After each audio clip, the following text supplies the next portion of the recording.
Let's head to the voicemail of Truth and Reason again. This one about Baker Mayfield.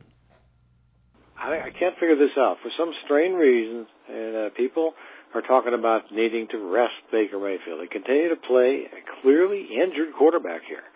I mean, look at the tape. His throws are not what they were before he stupidly decided to hurl himself into the path of a safety who picked him off in week 2. This is not an issue of rest.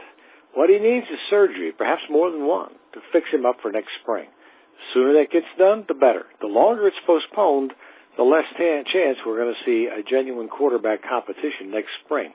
And that's what needs to happen here. Something here just doesn't make sense.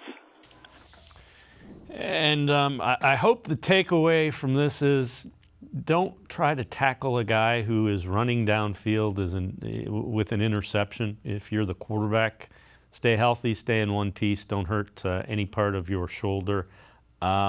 But I agree, I don't think he's been the same.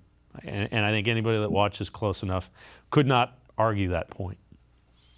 No question about it. And I think I kind of been the proponent that it's not just the physical pain of the injuries that's affecting him. I think there's a mental side to it too, because it's human nature to think about those injuries. And every time he's dropping back to think, okay, I got to make sure to get the ball out or do whatever because my knee's hurting or I'm having pain in my shoulder. I can only rotate a certain way. How is that going to affect the throw?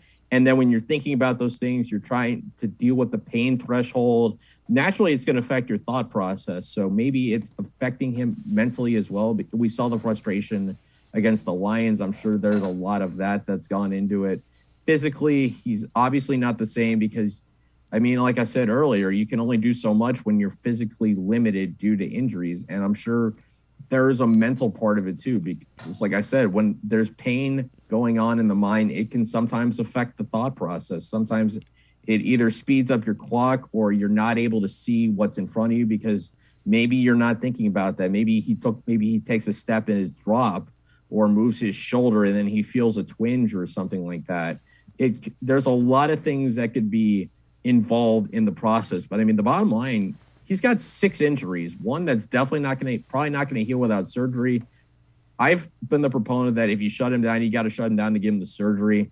It seems like the Browns won't do that based on, all the things that Andrew Berry and Kevin Stefanski are saying, at least until they're out of the playoff picture. I get why you wouldn't do that while you're still mathematically in it because you never know. Mayfield could suddenly be healthy. He could suddenly look like the Mayfield we saw against the Chiefs in week 1, to an extent what we saw against the Chargers in week 5. And then lead this magic run. That's why that's why I think from their perspective, they're not shutting him down because he's still capable of those things.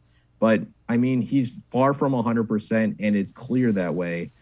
And it's not a referendum on him. It's just been a bad luck year for him and this entire football team when it comes to injuries.